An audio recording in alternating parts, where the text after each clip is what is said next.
ইব্রাহিম ইবনে Adham পাগলের মতো হয়ে গেল, কে আমাকে বোকা বলল?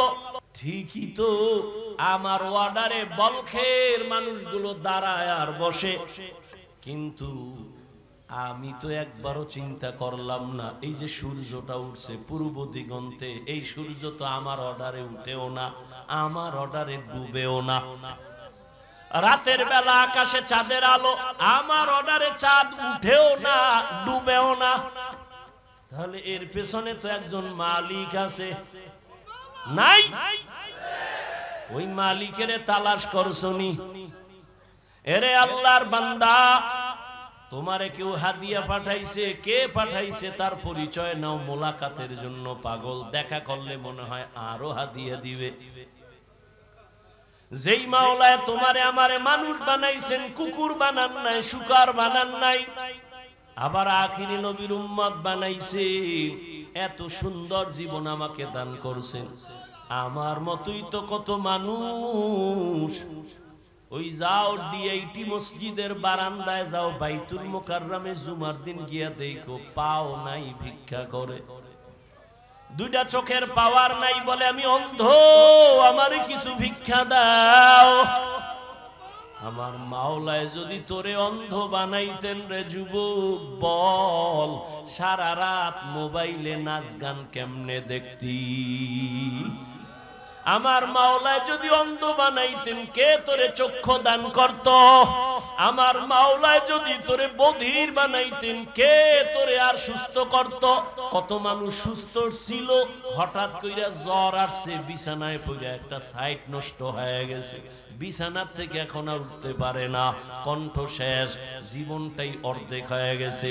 এখন ছেলেও ভালো জানে না, মেয়েও ভালো জানে না। ও আমার ফতুল্লাহ এলাকার মুসলমান বাবা, ও বৃদ্ধ বাবাজি, ও যুবক, একটু চিন্তা করো বাবা, আমরা নবীর আদর্শ মানতে গিয়া কই আমগো তো না খাইয়া কেউ মরি নাই, সম্মান কমে নাই।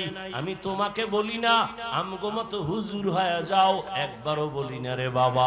বরং তুমি স্কুলে পড়ো আলহামদুলিল্লাহ, কলেজে পড়ো, চাকরি করো, ব্যবসা করো আলহামদুলিল্লাহ, তবে ওখানে থাইকেই তুমি আমার মালিকের সাথে একটা লাইন লাগাও, ওখানে থাইকা নামাজের সেজদা দাও।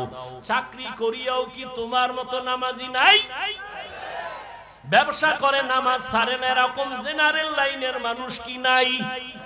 তোমার মতো যুবক রাস্তায় গাড়ি চালায়, এক বেলার নামাজও ছাড়ে না, দাড়িও কাটে না। বলো বাবা তুমি কেন পারো না? তোমার মতো কত যুবক নদীর মধ্যে মাছ ধরে, নামাজ ছাড়ে না, বলো তুমি কেন পারো না? তোমার মতো যুবক স্কুল কলেজে পড়িয়াও নামাজ ছাড়ে না, বলো তুমি কেন পারো না? আসলে কি তোমার কপাল পুড়িয়া গেছে, নাকি কোরআন হাদিস মিথ্যা মনে করেছো? যদি বলো হ্যাঁ, তো একটা ভুল কোরআন থেকে বের করে দাও, আমিও দাড়িটা কেটে ফেলি, নামাজ বন্ধ করে দেই। যদি কোরআনে ভুল হয় সবই ভুল, আল্লাহও ভুল। আর যদি বলো না আল্লাহর কোরআন সত্য, তো আল্লাহ আছেন সত্য, গুনাহ নিয়ে কবরে গেলে আযাব হবে তাও সত্য, নেক আমল নিয়ে যদি যাও জান্নাত পাইবা তাও সত্য। আল্লাহর কোরআন মিথ্যা না সত্য?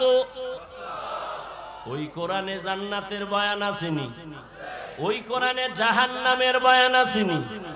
কে জান্নাতে যাবে, কে জাহান্নামে যাবে আল্লাহ তাও বলেছেন। মনটাকে শুধু বুঝাইও। হাফিজুর রহমান ভাই তো আমাদেরকে হুজুর হওয়ার জন্য তাকিদ দেয় নাই, হাফিজ ভাই তো কওমি মাদ্রাসায় যাইতে বলে নাই, হাফিজুর রহমান তো তাবলিগ না গেলে জাহান্নামে যাবা বলে নাই। কি বলছে? স্কুলে পড়লেও নামাজ ছাড়া যাবে না। স্কুলে পড়িয়াও তো আমার মতো যুবক নামাজ পড়ে, আমি কেন পারি না? আমার মতো যুবক চাকরি করে, নামাজ পড়ে, আমি কেন পারি না? আমার মতো যুবক ব্যবসা করে, নামাজ পড়ে, আমি কেন পারি না? আমার কপাল বুঝি খারাপ, গুনার কারণে আল্লাহ বুঝি আমার উপরে বেজার হয়ে গেল। এখনো সময় আছে, তওবার দরজায় ফিরে আসো। আল্লাহ তাআলা বারবার ডাকে, আয়, কই যাবি বান্দা আয়, যেদিকেই যাবি জাহান্নাম ছাড়া আর কিছুই নাই। আমার দরজাটা শান্তির আর রহমতের দরজা, তওবা কর, জীবনের সব গুনাহ মাফ করে দিব। 5 বেলার নামাজ পড়ো, মা বাবার দোয়া নাও, বেয়াদবি করিও না, শিক্ষকের দোয়া নাও, বেয়াদবি করিও না, ওলামায়ে কেরামের পরামর্শ নিয়ে নামাজ পড়ো, দাড়ি রাখো, মা বাবার দোয়া নিয়ে চলো, চাকরি করো, ব্যবসা করো, হালাল ভাবে চলো, হারাম খাইও না, কারো হক নষ্ট করিও না, কারো উপরে জুলুম করিও না। যদি এমত অবস্থায় তুমি নেক আমল নিয়ে কবরে যাইতে পারো, তোমার কবর হবে জান্নাতের বাগান। আল্লাহ তাআলা আরামের বিছানা দিবেন ফেরেশতার মাধ্যমে ঘুমানোর জন্য। আর যদি বান্দা গুনার মজা পাইয়া গুনাহ করতে করতে করতে করতে আজরাইলের হাতে ধরা খাইয়াই যাও, আজরাইল যদি আইসা দেখে তোর কানের ভেতরে গানের তার লাগানো, তুই বিছানায় শুয়া শুয়া গানের তার কানে লাগাইয়া গান শুনতেছো, আজরাইল যদি এর মধ্যে আল্লাহ পাঠায় দেয়, অবস্থা কেমন তোমার খারাপ হয়ে যাবে। ঈমান নাই, কালেমাও তোমার জবানে আর আসবে না। নবী বলে একটা জ্যান্ত ছাগলের চামড়া খুললে যেমন কষ্ট পায়, একটা গুনাহগার বেনামাজির রূহটা যখন আজরাইল নেয় সেই কষ্ট শুরু হয়ে যায়। আজরাইলকে দেখে এক হাত মাশরিকে আর এক হাত মাগরিবে, পা জমিনে মাথা আসমানে, চক্ষু দুইটা বড় বড়, এখানে দেখাই গুনাহগারের কলিজার মধ্যে কম্পন শুরু হয়ে যায়। আর যেই জাহান্নাম আল্লাহ বানাইছেন, ওই গুনাহগারেরা জাহান্নামের ছবিটা দেখায়া দেয়। ও আল্লাহর বান্দা, তুমি আমি তো মানুষের কাতারেই নাই, যারা মানুষ, ওই যে আবু বকরের কথা বলতেছিলাম, রহমতের নবী যার কোনো গুনাহ নাই, তিনিও কান্না করতেছেন আল্লাহর আদালতের হালাতের কথা চিন্তা করিয়া। আম্মা জান আয়েশা রাদিয়াল্লাহু আনহা বলেন, নবীজিকে আমি জিজ্ঞাসা করলাম, নবী আমার রুমে বৈশা কাঁদেন কেন? নবী বলেন, ও আয়েশা, হাসরের ময়দানে আমার উম্মতের কি উপায় হবে, এই চিন্তায় আমি কান্না করতেছি। আম্মাজান বলেন, ও নবী, হাসরের মাঠটা কেমন হবে? নবী বলেন, আয়েশা, এই জমিনটা হবে কিয়ামতের মাঠ, আরাফার ময়দান হবে আল্লাহর বিচারালয়, আদালত। এই দুনিয়ায় তো বড় বড় মাস্তান তো চলে গেল, আল্লাহর কোরআনের একটা ভুল বের করতে পারে নাই, নবীর একটা কথার মিথ্যা প্রমাণ করতে পারে নাই। আল্লাহর নবী বলেন, ওই হাদিস এখনো আছে, কোরআন এখনো আছে। আম্মা জান আয়েশাকে নবী বলেন, কিয়ামতের ময়দান এমন এক অবস্থা হবে, পুরো জমিনটা সমান হবে। সূর্যটা এখন তো বিজ্ঞানীরা বলে জমিন থেকে 9,30,00,000 মাইল উপরে। কিয়ামতের ময়দানে আল্লাহ অর্ডার করবে, সূর্য নিচে নেমে আয়, তোর যত মুখ আছে নিচে কর, যত তাপ আছে তাপ জমিনে ছাড়। সূর্যের তাপে জমিনটা পুরিয়া তামা হয়ে যাবে, স্বর্ণ হবে না কেন? জমিনটা পুরিয়া রূপা হবে না কেন? পিতল হবে না কেন? দুনিয়াতে যা কিছু আছে এগুলো সব কিছু আল্লাহ দিছেন কেন? সূর্য, চন্দ্র, গ্রহ, নক্ষত্র, গাছপালা, পানি, বাতাস, আগুন, সব কিছু দিছেন। এগুলো দেখে দেখে ভাবো, ভাইবা ভাইবা তুমি কি ফলাফল নিবা, এগুলি কে বানাইছেন? এটা ভাইবা, তারে খুঁজবা, খুঁজা তার সাথে একটা সম্পর্ক তৈরি করবা। আল্লাযীনা ইয়াযকুরুনাল্লাহা কিয়ামান ওয়া কুউদান ওয়া আলা জুনুবিহিম ওয়া ইয়াতাফাক্কারুনা ফী খালকিস সামাওয়াতি ওয়াল আরদ রব্বানা মা খালাকতা হাযা বাতিলান সুবহানাকা ফাকিনা আযাবান নার। জ্ঞানী কারা? আমরা বলি বুদ্ধিজীবী। আমি মাঝে মাঝে বলি, তোমার জিবি কত? 1 জিবি না 2 জিবি? কত আছিল জানি না, পুরা জিবি হ্যাং হয়ে গেছে। এই জন্য আলেমও ভাল লাগে না, নামাজও ভাল লাগে না, মাঝে মাঝে আল্লাহরেও ভালো লাগে। জিবি আসিল কি হয়ে গেছে? হেরা হইলে বুদ্ধিজীবী। কেমনে বুদ্ধিজীবী? যে মদের বোতল লইয়া বউরে মা কয়, এই বুদ্ধিজীবী। দাঁড়ায় প্রস্রাব করে, বুদ্ধিজীবী। ডান হাতে বিড়ি টানে, বাম হাতে চা টানে, বুদ্ধিজীবী। আর আল্লাহ কারে বুদ্ধিজীবী কয়? আল্লাহর দৃষ্টিতে আল্লাহ কয় বুদ্ধিজীবী আসলে কে জানো?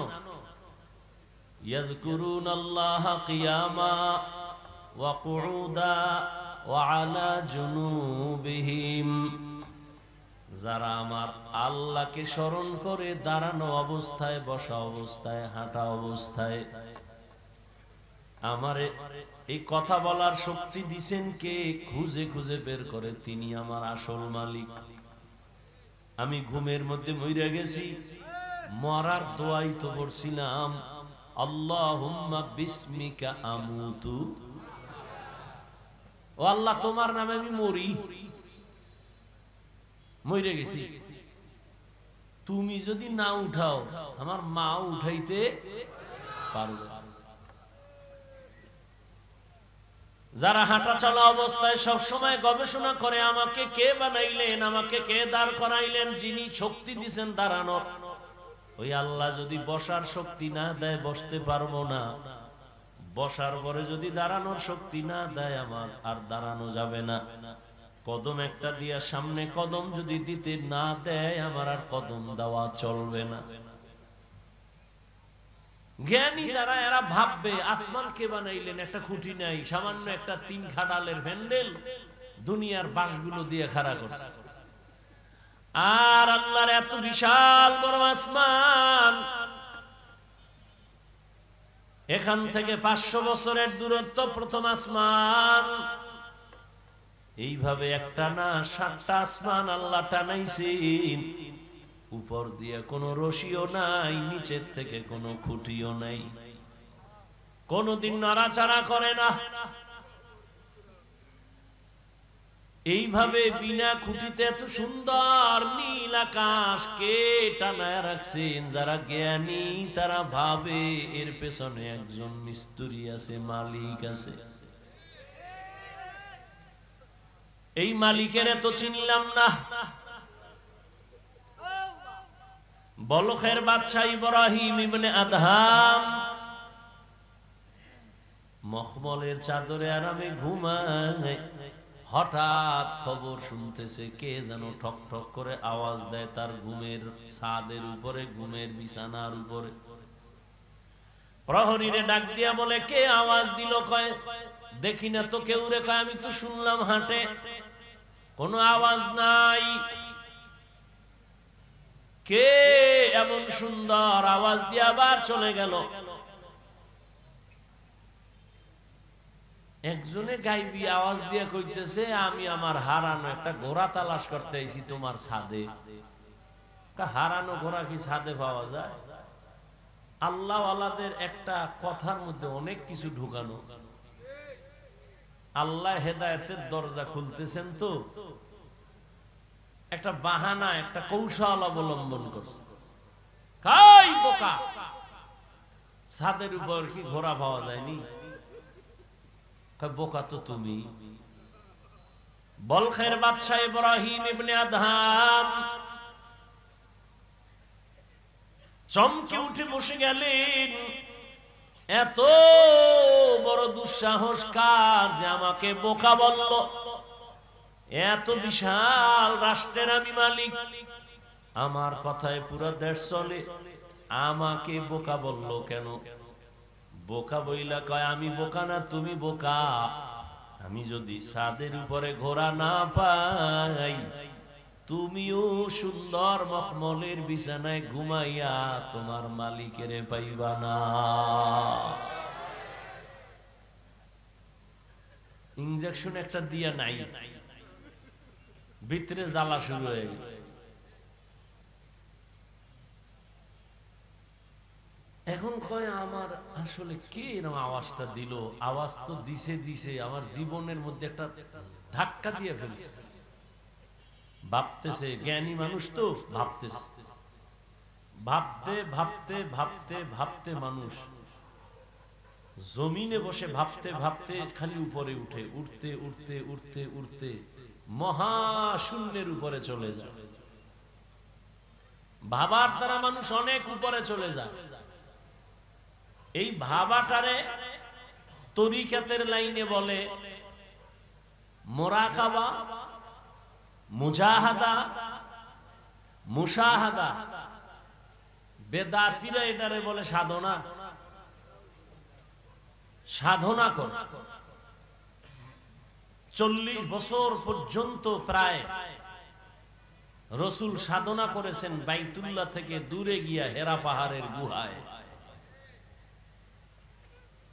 সাধনা করেছেন। এখন আপনার কাছে প্রশ্ন আমার, বাইতুল্লাহর দাম বেশি না হেরা পাহাড়ের দাম বেশি? বুঝেন না, বুঝলে জবাব দিবেন না, চুপ থাকবেন। উল্টা পাল্টা বললে ইমানের ঘাটতি হবে। বাইতুল্লাহর দাম বেশি না হেরা পাহাড়ের দাম বেশি? বাইতুল্লাহ। কোরআনের আয়াত দিয়া তো বাইতুল্লাহর দাম আল্লাহ বলেছেন, ইন্না আউয়ালা বাইতিন উযিআ লিন-নাসি লাল্লাযী বিবাক্কাতা মুবারাকান ওয়া হুদা মুবারাকান ওয়া হুদাল লিল আলামিন।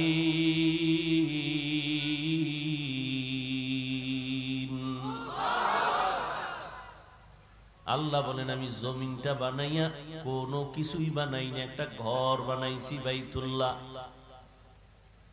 মক্কা নগরীর মধ্যে ঘর আমি আল্লাহ হেদায়েতের জন্য বানাইছি, ইবাদতের জন্য বানাইছি। এই ঘর হেদায়েতের ঘর, এটা এমন এক দামি ঘর যেই ঘরের দিকে শুধু তাকায় থাকবে অনবরত সওয়াব লেখা হবে। এটা এমন একটা ঘর, আপনাদের ফতুল্লাহ এলাকায় মসজিদ গুলো কার ঘর?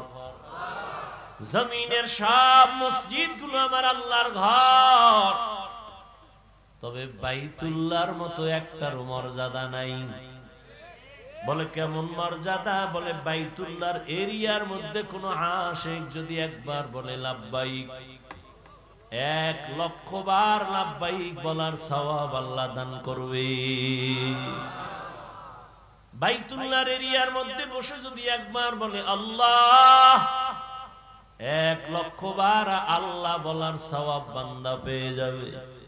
বাইতুল্লাহর এরিয়ার মধ্যে যদি একটা সিজদা করে আশিক, একটা সিজদার বরকতে 1,00,000 সিজদার সওয়াব পেয়ে যাবে।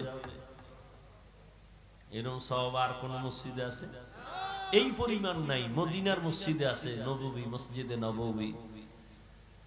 বাইতুল মাকদিসের মধ্যেও বড় সওয়াব, কিন্তু বাইতুল্লাহর সমান না। সবই তো আল্লাহর ঘর, কিন্তু বাইতুল্লাহর সমান ঘর তো সব ঘর না।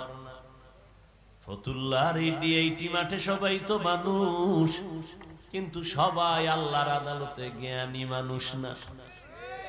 আল্লাহর আদালতে জ্ঞানী হওয়ার জন্য মেট্রিক IABA পাস করা লাগে না, মাওলানা মুফতি হওয়া লাগে না, পীর হওয়া লাগে না।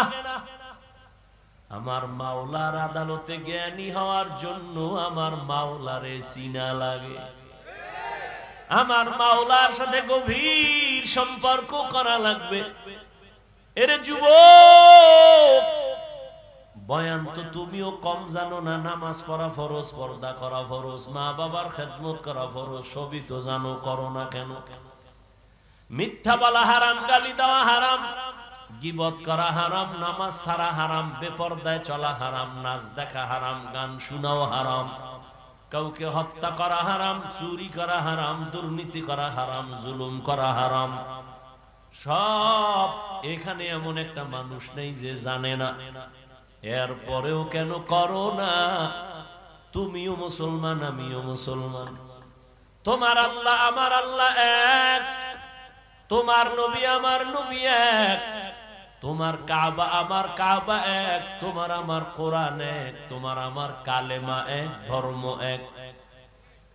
অথচ তোমারে পাও ধইরা ধইরা আল্লাহর বান্দা উলামায়ে কেরামরা বুঝাইতেছেন। তাবলীগওয়ালাদের মেহনত, পীর সাহেবদের মেহনত, উলামায়ে কেরাম, খতিব সাহেবদের মেহনত, পাও ধরে ধরে তোমারে বুঝায়, এরপরও কেন বান্দা তুমি নামাজ পড়ো না, কেন তুমি পর্দা করো না, হালাল ভাবে চলো না? এর একটাই মাত্র কারণ, তুমি কারে সেজদা দিবা তার প্রতি তোমার মায়া এখনো হয় নাই। আর মায়া না হওয়ার কারণ, তাকে এখনো তুমি চিনো না। আমি টুপি খুলতে চাই না, লজ্জা। এমন মুসলমান যে টুপি মাথায় দিতে চাও না, লজ্জা। আমি দাড়ি কাটতে চাই না, লজ্জা। তুমি কেমন মুসলমান দাড়ি রাখতে চাও না, লজ্জা। আমি মসজিদে না ঢুকলে লজ্জা পাই, তুমি মসজিদে ঢুকতে গেলে লজ্জা পাও। আমি পর্দা না করলে লজ্জা পাই, তুমি পর্দা করতে গেলে লজ্জা পাও। ওরে আমিও তো তোমার মতো একটা মানুষ, আমি তো তোমার মতো রাত কাটাই, দিন কাটাই, 3 বেলা খাই। ও আল্লাহর বান্দারা, এই জমিনের হাওয়া বাতাস সূর্যের আলোতে তুমিও বড় হয়েছো, আমিও হয়েছি। ও আল্লাহর বান্দা বলো, আল্লাহ আকল দিছে, একটু আগেও বলছি কুকুর শুয়ারের দেয় না, মানুষের দিছে, একটু বলো তোমরা নবীর তরিকা আল্লাহরে বাদ দিয়া বলো কত উপরে উঠছো। আর আমরা যারা নবীর মোহাব্বতে আল্লাহ পাওয়ার জন্য দাড়ি রাখলাম, টুপি পরলাম, নামাজ পড়ি, পর্দা করি, হালাল খাই, বুঝাবার জন্য বলি, অহংকারী করি না রে বাবা। বলো আমরা কত নিচে নামছি। তুমি বলতে পারবা না, সেই শক্তি তোমার জবানে নাই, অন্তরে নাই। আমি বলি শোনো, কেউ কাঁদতেছে পাইয়াও সব হারাইছি, আর একদল কান্দে পাইয়াও ভাই না। চেয়ারম্যানের চেয়ারের মেয়াদ শেষ। আর যারা নবীর আদর্শ নিয়ে আসিলাম, আগে যেমন আছি এখনো আছি, সামনে এমনই থাকবে, কোনো চিন্তাই নাই। চেয়ারম্যানের চেয়ারের মেয়াদ শেষ, আর নবীর আদর্শওয়ালা টুপিওয়ালা ওলামায়ে কেরামের কোনো মেয়াদি নাই, শেষ হবে আবার কি। এই সম্মানকে দিছেন, টাকা দিয়া সম্মান কিনলে ফুলের মালার পরে আবার জুতার মালা। আর আমার মাওলায় যারে সম্মান দেয়, ওই বান্দার সম্মানে দুনিয়াতেও বাদশাহ, পরকালেও বাদশাহ। হে খোদা দয়াময় রব্বুল আলামিন, জীবনে মরণে ভয় কি হবে সেই দিন। হে খোদা ধরাতে আসিয়াজি বড়ই অসহায়,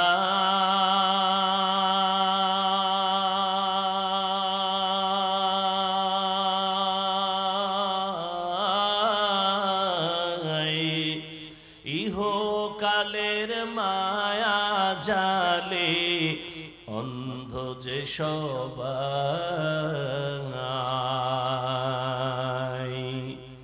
দাও হেদায়াত মুক্তি দাতা গফুরুর রহিম।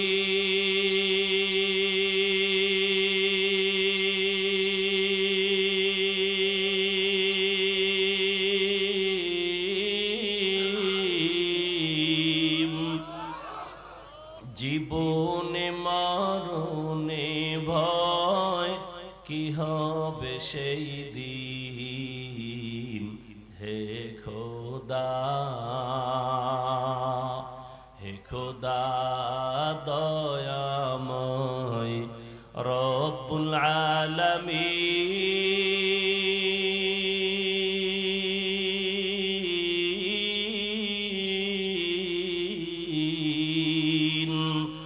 জীবনে মরণে ভয় কি হবে সেই দিন। হে খোদা, এই চিন্তা করতে করতে আবু বকর জীবন কাটায় দিলেন। মরণে আমার কি উপায় হবে? পরশুদিন হাদিস দেখলাম, রহমতের নবী ইস্তেনজায় ঢুকছেন। ইস্তেনজা চিনেননি? এও তো অনেকে চিনি, বাংলায় খাওয়া লাগবো না। রহমতের নবী হাজত ছাড়তে ঢুকলেন, বাথরুমে গেলেন। নবী বাথরুম থেকে বের হইয়া দ্রুত তায়াম্মুম করতেছেন, মাটি দিয়া। কি করেন?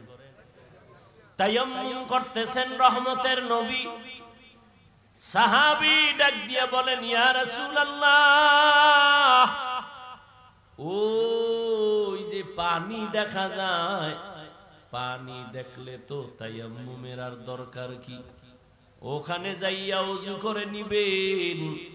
রহমতের নবী বলে, রে সাহাবী, আমি যে বাথরুম থেকে বের হইছি, ওই পানি পর্যন্ত যাওয়ার আমার কোনো গ্যারান্টি নাই। আমি এই জন্য তাড়াতাড়ি ওযু বানাবো, পানি পাবো, তারপরে ওযু বানাবো। ওই পর্যন্ত পৌঁছতে পারবো কিনা গ্যারান্টি নাই। এর মধ্যে না জানি আবার আজরাইল এসে হাজির হয়ে যায়। আজরাইল যদি আইসা হাজির হয়, আমার তো আর পানি পর্যন্ত যাওয়ার সুযোগ হবে না। চোখের সামনে দেখো লাশ আর লাশ। জানাজা পড়লি, লাশ কবরে দাফন করলি, আর পর নিজের লাশের চিন্তা করলি না। কত মা সন্তান হারায় কাঁদে, আমারে কে আম্মু বলে আর ডাক দিবে? মা সন্তান হারায় কাঁদে, আমি কাকে আম্মু বলে ডাক দিব? এরে আল্লাহর বান্দা, ভাই ভাই হারায় কান্না করতেছে, স্ত্রী স্বামী হারায় কাঁদে, স্বামী স্ত্রী হারায় কাঁদে। ও আল্লাহর বান্দা, এই কান্না তো তুমি কাঁদো না, তবে লেখা রাখো তোমার ঘরেও কিন্তু কান্না আসতেছে। এমন কান্না শুরু হবে, আর কান্না শেষ হবে না। ও আল্লাহর বান্দারা, এত বয়ান জানো, শুনো, এরপরও কেন মানো না রে বাবা? এর একমাত্র কারণ, আমার মালিকের দরবারে যে যাওয়া লাগবে, দাঁড়ানো লাগবে, হিসাব দেওয়া লাগবে, সে চিন্তাই নাই। এই চিন্তায় যারে ধইরা ফালাইছে, ওই বান্দার দিকে তাকাইলি দেখবা চোখের কোঠায় পানি। কিও ভাই, তোমার চোখে পানি কেন? বলে, আমি মালিকের আদালতে কেমনে দাঁড়াইয়া জবাব দিব? রহমতের নবী আম্মা জান আয়েশার হুজরায় ঘুমায়। হঠাৎ নবী বলেন, আমি যদি ঘুমাই, আমার চোখ বন্ধ থাকলে আমার অন্তর ঘুমায় না। হঠাৎ আমি কানের মধ্যে শুনি, কে জানো আমার মাথার পাশে মসজিদে নববীতে কান্না করে রাতের গভীর। আমি উঠলাম, উঠা আমি বের হইয়া তাকায় দেখি রাতের গভীরে নামাজে দাঁড়ায়া কে কান্না করে? দুনিয়ার কোন সাধারণ কেউ না, আমার কলিজার সাহাবী, জান্নাতের 1 নাম্বার সার্টিফিকেটধারী সাহাবী আবু বকর নামাজে দাঁড়ায়া দাঁড়ায়া কান্না করতেছি। আমি নবী পেছনে অপেক্ষা করতেছিলাম। নামাজে জিজ্ঞাসা করলাম, ও আবু বকর, আপনি নামাজে দাঁড়ায় কান্না করেন কেন? আবু বকর বলেন, ইয়া রাসূলুল্লাহ, আমি আল্লাহর আদালতে কেমনে দাঁড়াবো সেই ভয়। हर के दारत खौफे हक दर दिल मदम जन्नतुल मअवा देहत राम मकाम जुज़बा हक ची जे मखाज इंसुजा फजले उआ मस्ते दर जुमला जहा। এই আল্লাহর ভয়, আল্লাহর আদালতে দাঁড়ায় হিসাব দেওয়ার ভয়টা অন্তরে ঢুকানোর জন্য লাগবে একজন আল্লাহওয়ালার নেক নজর।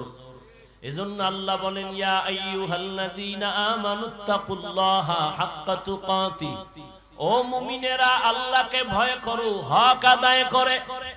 ওয়ালা তামুতুন্না ইল্লা ওয়া আনতুম মুসলিমুন,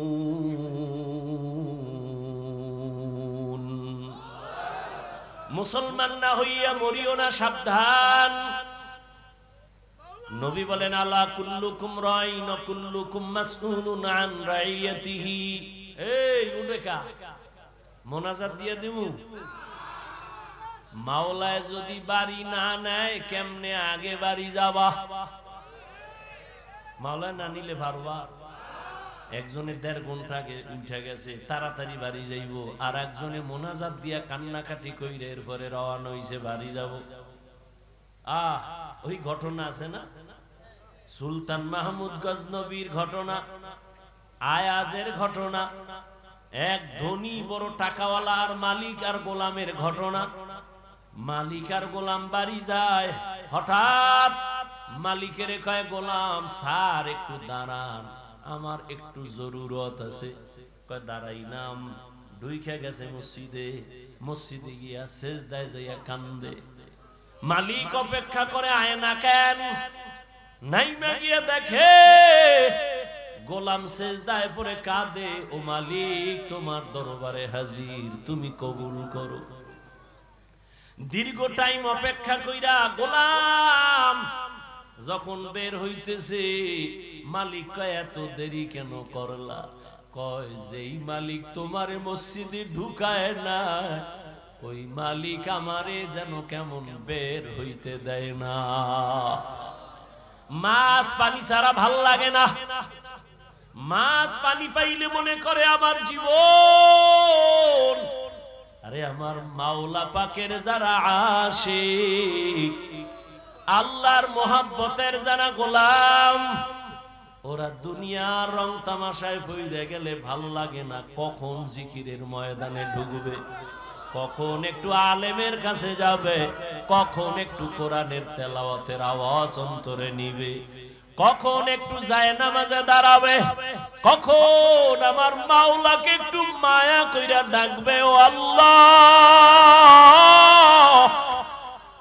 আরে আমার মাওলারে ডাকলেই তো বান্দা এত খুশি, আল্লাহর মোহাব্বত অন্তরে জমা হয়ে যায়। হানজালা নবীর সাহাবী, ঘটনা আপনারা নাম শুনছেন। হানজালা রহমতের নবীর বড় আশিক। একদিন রাস্তায় হাঁটে আর ঘুরে আর কয়, না ফাকা হানজালা, না ফাকা হানজালা, আমি হানজালা মুনাফিক হয়ে গেছি, মুনাফিক। ঘুরতে ঘুরতে দেখা ওমরের সাথে। এই হানজালা, কি চিল্লাও কেন?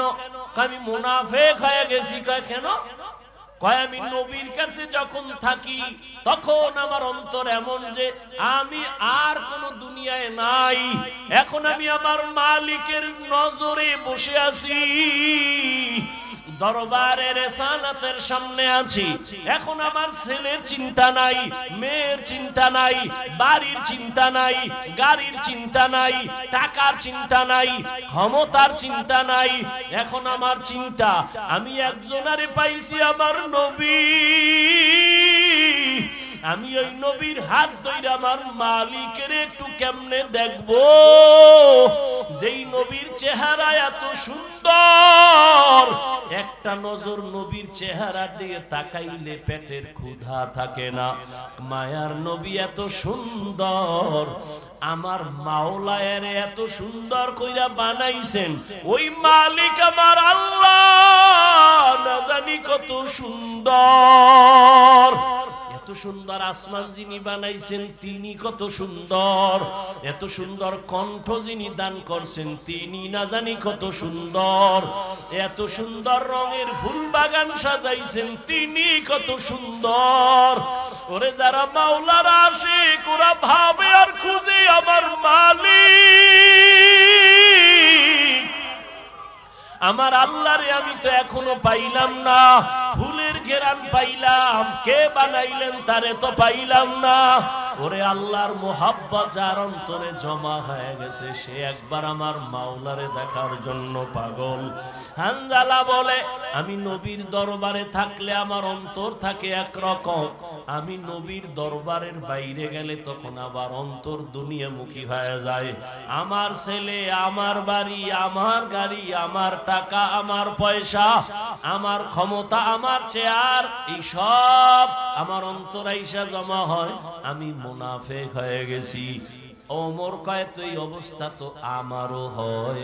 নবীর দরবারে থাকলে দুনিয়ার কোনো চিন্তা নাই, আবার যখন নবীর দরবার থেকে বাইর হইয়া যায় তখন আবার দুনিয়া আমারে পেয়ে ফেলে, দুনিয়া দুনিয়া আমাকে গ্রাস করে ফেলে, দুনিয়ার চিন্তা, ছেলের চিন্তা, মেয়ের চিন্তা আমাকে গ্রাস করে ফেলে। এবার কথা চলো নবীর দরবারে চলো, সমাধান নেই। দুজনে যায়, মুনাফিক হয়ে গেছে। ওমরও কয় আমি মুনাফিক হয়ে গেছি, হানজালাও কয় আমি মুনাফিক হয়ে গেছি। হঠাৎ আবু বকর সিদ্দিক রাদিয়াল্লাহু তাআলা আনহুর সামনে দাঁড়ানো। এই ওমর তুমি চিল্লাও কেন? কয় মুনাফিক হয়ে গেছি। হানজালাও কয় মুনাফিক হয়ে গেছি। কারণটা কি? বলে এই কারণ, নবীজির দরবারে যখন থাকি মনে হয় যেন দুনিয়াতে আমার আর কিছু নেই, নবী আমার কলিজা, আমি নবীর হাত লাগাই আমার মালিক আল্লাহর সঙ্গে মোলাকাত করব। কিন্তু নবীর দরওয়াজা থেকে বের হইলে তখন আবার ঢুইকা যায় ছেলে, মেয়ে, স্ত্রী, পরিবার, দুনিয়ার চিন্তা। আবু বকর কয় অবস্থা তো আমারও, মনে হয় আমিও মুনাফিক হয়ে গেছি। আমার মাওলার ভয়, আর তুমি নামাজে দাঁড়াইয়াও দোকান নিয়ে ভাবো, নামাজে দাঁড়াইয়াও ছেলের চিন্তা, মেয়ের চিন্তা, ঘরের চিন্তা, ক্ষমতার চিন্তা। ওরে আবু বকর, নবীর দরবার থেকে বের হইলে দুনিয়া, নবীর দরবারে থাকলে দুনিয়ার চিন্তা নাই, এরপরও ভয়, কান্নার আওয়াজ। আর তোমার আমার তো নামাজের মধ্যেও দুনিয়া ঢুকানো, জিকিরের মধ্যেও দুনিয়া ঢুকানো। তোমার আমার চোখে পানিও নাই, কোনো আফসোসও নাই রে বাবা। নবীর দরবারে গেলেন, রহমতের নবী বলেন এমন যদি তোমাদের হয় আর ভয় লাগে, এটাই তোমাদের ঈমান যে শুদ্ধ পরিপক্ক, এটাই তার প্রমাণ, তোমাদের ঈমানে কোনো ভেজাল নাই। এরে নবীনা আশেক ইব্রাহিম ইবনে আদহাম পাগলের মতো হয়ে গেল। কে আমাকে বোকা বলল? ঠিকই তো, আমার ওয়ার্ডারে বলখের মানুষগুলো দাঁড়ায় আর বসে, কিন্তু আমি তো একবারও চিন্তা করলাম না এই যে সূর্যটা উঠছে পূর্ব দিগন্তে, এই সূর্য তো আমার অর্ডারে উঠেও না, আমার অর্ডারে ডুবেও না। রাতের বেলা আকাশে চাঁদের আলো, আমার অর্ডারে চাঁদ উঠেও না, ডুবেও না। তাহলে এর পেছনে তো একজন মালিক আছে, নাই? ওই মালিকের তালাশ করছনি?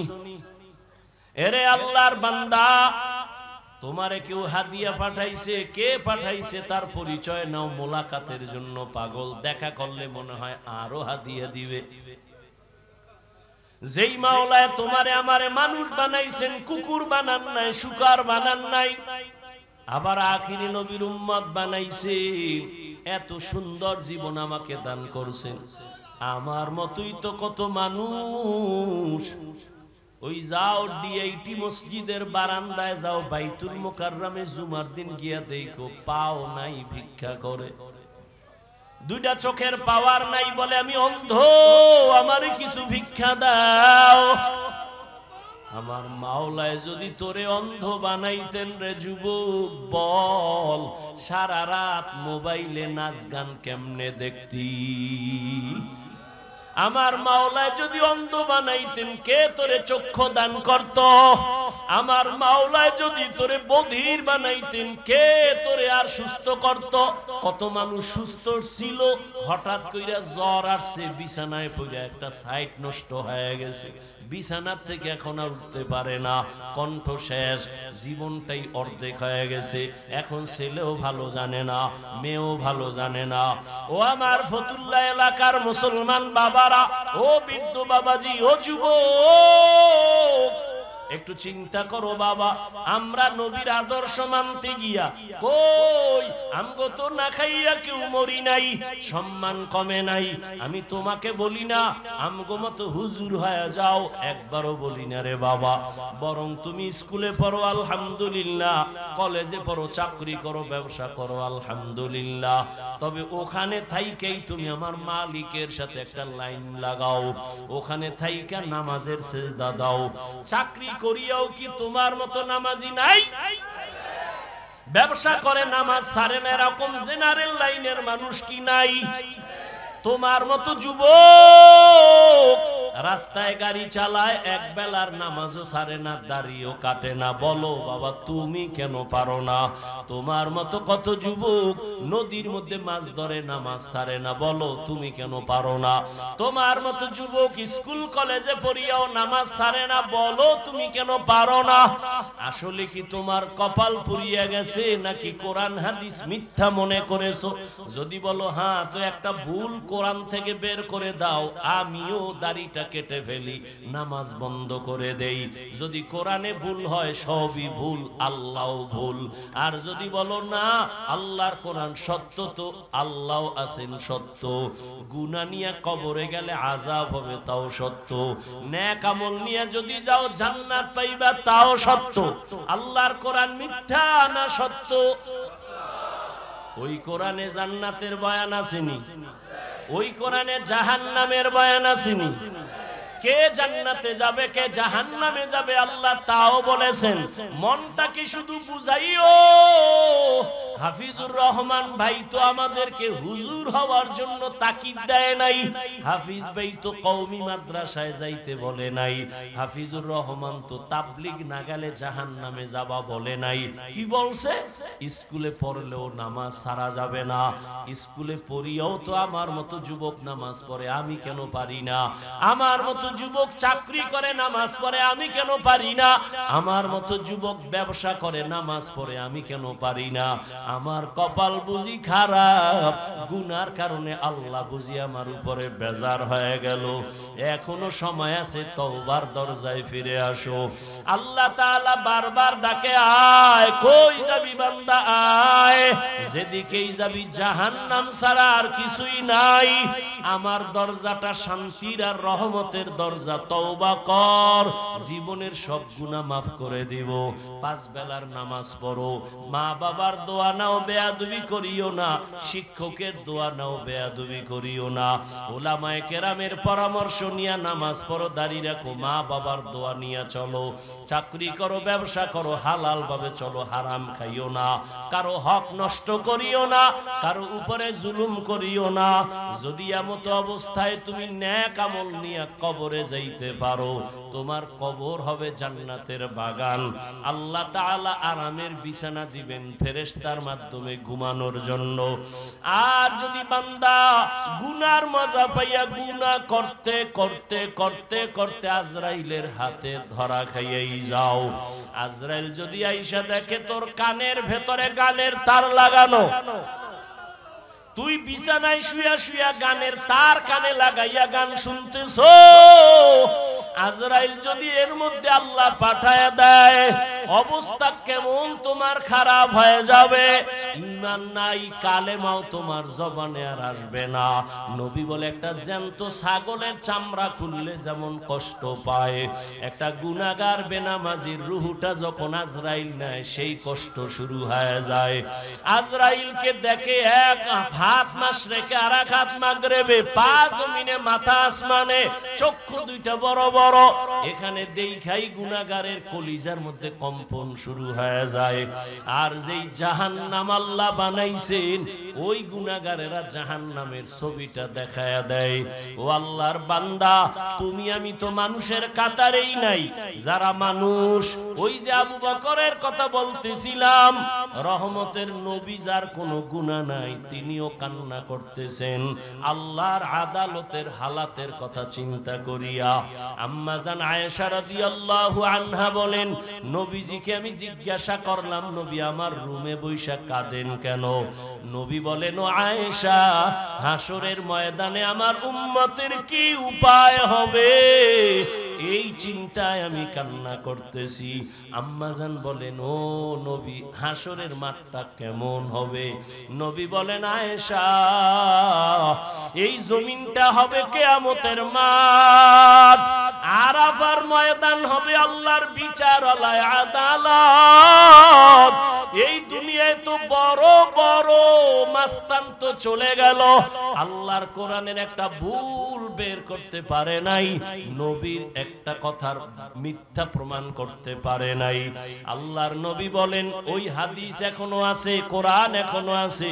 আম্মা জান আয়েশাকে নবী বলেন, কিয়ামতের ময়দান এমন এক অবস্থা হবে, পুরো জমিনটা সমান হবে। সূর্যটা এখন তো বিজ্ঞানীরা বলে জমিন থেকে 9,30,00,000 মাইল উপরে।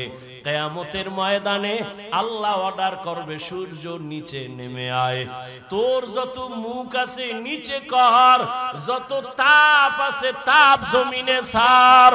সূর্যের তাপে জমিনটা পুরিয়া তামা হয়ে যাবে। স্বর্ণ হবে না কেন? জমিনটা পুরিয়া রূপা হবে না কেন? পিতল হবে না কেন?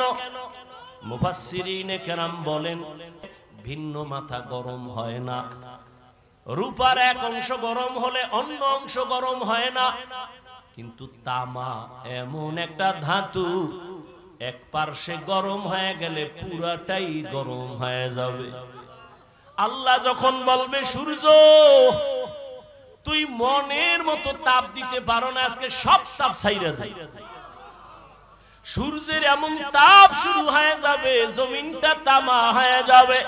নবী কান্না করেন আর বলেন, আয়েশা, অন্যদিকে জাহান্নামের আওয়াজ, জাহান্নাম চিল্লায়া বলবে, আল্লাহ বেনামাজি কই, বেপরদাওয়ালা গুনাহগারেরা কই, আমার পেটের মধ্যে দাও, আমার পেটে বড় ক্ষুধা।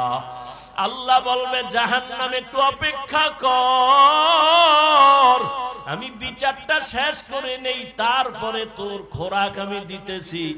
নবী বলেন, জাহান্নাম থামে না, তখন আল্লাহ অর্ডার দিবেন, এই ফেরেশতারা জাহান্নামের গলার মধ্যে 70,000 শিকল লাগাইয়া বাঁধো, এক একটা শিকলের গোড়ায় 70,000 ফেরেশতা ধর, ধইরা ভালো কইরা পেছন দিকে টাইনা রাখ, ও যেন আমার আদালতের দিকে আসতে না পারে। যদি আমার আদালতের দিকে আগায়, আমি তো আর বিচার করতে পারবো না। জাহান্নামের আগুন এই মানুষগুলোকে পেটের মধ্যে নিয়ে নিবে। আল্লাহর অর্ডারে ফেরেশতারা জাহান্নামের গলায় শিকল লাগাইয়া 70,000 কইরা এক একটা শিকলের গোড়ায় জাহান্নামের ধরবে, ধইরা রাখতে পারবে না। এত চিল্লানি দিয়া বলবে, আল্লাহ বেনামাজি গুনাহগার আমার খোরাক গুলো দাও, ক্ষুধা। আল্লাহ পাক নবী বলেন, আল্লাহর ফেরেশতারা যখন ধরে রাখতে পারবে না, তখন আমি মুহাম্মদের অন্তরে বড় মায়া, আমি সাথে সাথে সিজদায় পড়ে বলবো, আল্লাহ জাহান্নামের ফিরাও, আমার উম্মত মনে হয় ধইরা ফালাইবে, ফিরাও, আমার উম্মত যেন জাহান্নামের আগুনে না যায়। আমার উম্মত যদি জাহান্নামে যায়, আমি জান্নাতে যাব না। তখন আল্লাহ বলবে, নবী আপনি মাথা উঠাইয়া দেন, কাঁদিয়েন না, আপনার কান্না আমি সহ্য করতে পারি না, আমি মাথা উঠাইয়া দিব। আল্লাহ পাক দেখে জাহান্নাম এখনো দাঁড়ায় না, শিকলেও ধরে রাখতে পারে না। তখন আল্লাহ আমার সান্ত্বনার জন্য একটু কুদরতি হাতের পানি ফেরেশতারে দিয়া বলবে, জাহান্নামের গায়ে ছিটায়া দাও। যখন জাহান্নামের গায়ে আল্লাহর দেওয়া কুদরতের পানিটা ছিটায় দিবে, জাহান্নাম দ্রুত গতিতে পেছনে ভাগতে থাকবে।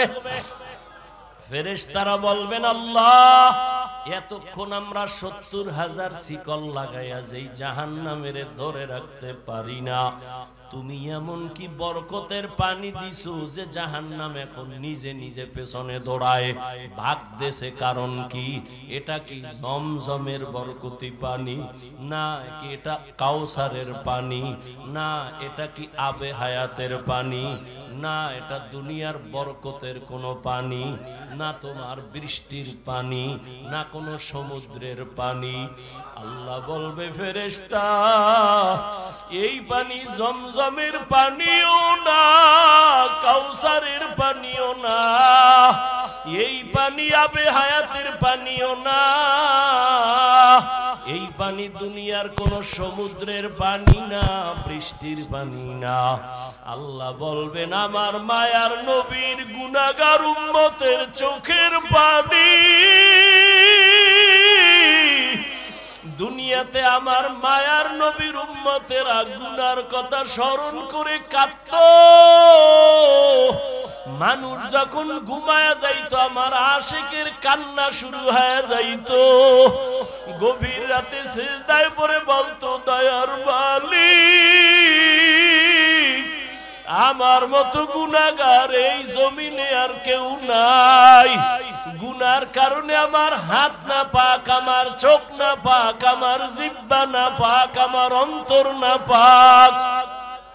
আয় আল্লাহ তোমার দেওয়া সূর্যের আলো পানি বাতাস সব নেয়ামত খাইয়া তোমার নাফরমানি করেছি। আজ আমি গুনার কারণে মনে হয় আমার জাহান্নাম ছাড়া উপায় নাই। আমার গুনার খবর আমার মাও জানে না, বাবাও জানে না, ভাই বোন স্ত্রী পরিবারের কেউ জানে না।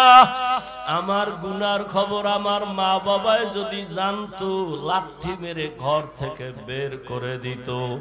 আমার গুনার খবর যদি আমার স্ত্রী জানতো আমাকে স্বামী বইলে গ্রহণ করতো না। আমার গুনার খবর যদি আমার সন্তান জানতো কোনদিন আমাকে বাবা বলতো না। ও দয়ার মালিক যে তুমি কত দয়ার মালিক, তুমি আমার সব গুনার খবর জানো। ও আল্লাহ এ যুবকের আমার মাওলারে ডাক দে, দুই ফোঁটা চোখের পানি ছাড় আর গুনার কত স্মরণ করে ক্ষমা চাও। আর আল্লাহরে বলো আমার মাওলা যে কেমন দয়ার মাওলা। ওরে দরওয়াজা জানালা বন্ধ করে মোবাইলের দ্বারা যে গুনাহ করেছ ওই দরওয়াজা জানালার ভেতরের গুনার খবর মাও জানে না, বাবাও জানে না। ওরে আমার মাওলারে ফাঁকি দিতে পারো নাই রে বাবা। আরে তোমার গুনার খবর যদি মা জানতো ঘর থেকে বের করে দিত। কিন্তু আমার মাওলা যে কেমন দয়ার মালিক। কবরের ভেতরে জাহান্নামের আগুন লাগায় দাও। আল্লাহ রাগান্বিত হয়ে বলবে ও কবরের মাটি এই গুনাহগারের দুই পার্শ্ব থেকে জোরে জোরে চাপ দাও। এমন জোরে দুই পার্শ্বের মাটি চাপ দিবে সহ্য করতে পারবি নি রে যুবক। একটা মশার কামড় সইতে পারো না, বেতের বাড়ি সইতে পারো না, সূর্যের গরম সহ্য করতে পারো না। গুনাহ নিয়ে কবরে গেলে কেমনে মাটির চাপ সহ্য করবা। ওরে আল্লাহরে এখনো বন্ধু বানাও। আল্লাহর খাঁটি ওলি আল্লাহ যারা উলামায়ে কেরামদের বন্ধু বানাও। এখনো সময় আছে, তওবা করো আর আল্লাহকে বলো মাওলা গুনাহ আর করব না, নামাজ ছাড়বো না, বেপরদায় চলবো না, দাড়ি কাটবো না। আমার মাওলার আযাব বড় কঠিন। আল্লাহ এজন্য বলেছেন মুসলমান না হইয়া মরণ বরণ করিও না। এখনো সময় আছে, তওবা করে নাও। স্কুলে পড়ো, কলেজে পড়ো, চাকরি করো, ব্যবসা করো, তওবা করো আর নামাজ ছাড়বা না, দাড়ি কাটবা না, বেপরদায় চলবা না। মা বাবার দোয়া নিয়া, উলামায়ে কেরামের দোয়া নিয়া, শিক্ষক মুরব্বিদের দোয়া নিয়া নবীর তরিকায় চলবা। আল্লাহর কাছে দুই ফোঁটা চোখের পানি ছেড়ে দাও। যদি কান্না না আসে মনে করিও গুনার কারণে দিলটা পাথর হয়ে গেছে, আল্লাহ বেজার হয়ে গেছে। এখনো সময় আছে, আল্লাহকে বলো আল্লাহ দিলটা নরম বানায়া দাও। ওরে ডানে বামে দেখো তোমার মতো কত গোলামের চোখে পানি। তোমার আমার চোখে কেন পানি নাই? গুনার কারণে আল্লাহ বেজার। ওরে কান্নাওয়ালার কাছে হাতটা বাড়াইয়া দোয়া চাও আর বলো, ও কান্নাওয়ালা ভাই, আমার জন্য একটু দোয়া করেন। আমার গুনার কারণে আমার কলবটা পাথরের মতো শক্ত, আমার চোখে পানি আসে না। দোয়া, কান্নাওয়ালার দোয়া ফেরত যাবে না। আল্লাহর কাছে তওবা করো, মরিয়াও গেলে আর নামাজ ছাড়বা না, গুনাহ নিয়ে কবরে যাইবা না। যদি তওবার নিয়ত হয়, দুটো হাত আমার আল্লাহকে দেখাইয়া দাও। আয় আল্লাহ, হাতগুলো কবুল করে নেন, তওবা কবুল করে নেন। আয় আল্লাহ, তওবার উপরে মজবুত হইয়া চলার তৌফিক দান করেন, আমিন। আলহামদুলিল্লাহি রাব্বিল আলামিন। والصلاة والسلام على سيد الأنبياء والمرسلين وعلى آله وأصحابه أجمعين يا أرحم الراحمين يا أرحم الراحمين يا أرحم الراحمين رب ارحمهما كما ربياني صغيرا رب ارحمهما كما ربياني صغيرا এ জীবনে না করিলাম বন্দেগী, গুনাহ করে কাটাইলাম জিন্দেগি। তওবা করে আবার তওবা ভাঙ্গিলাম, অবশেষে খাঁটি তওবা করিলাম, অবশেষে খাঁটি তওবা করিলাম। ইয়া আল্লাহ, কুদরতের নজর দিয়া তাকায় দেখেন, কত উলামায়ে কেরাম, কত মুরব্বী হাজী সাহেব, কত ব্যবসায়ী, চাকরিজীবী, পর্দার আড়ালের মা বোনেরা, কলিজার যুবক, আমার ছাত্র বাবারা, ও আল্লাহ তাকায় দেখেন এই গোলামেরা কি চায়। ও আল্লাহ, সবাই জাহান্নামের আগুন থেকে ক্ষমা চায়, মুক্তি চায়। আয় আল্লাহ, শয়তানের ধোকায়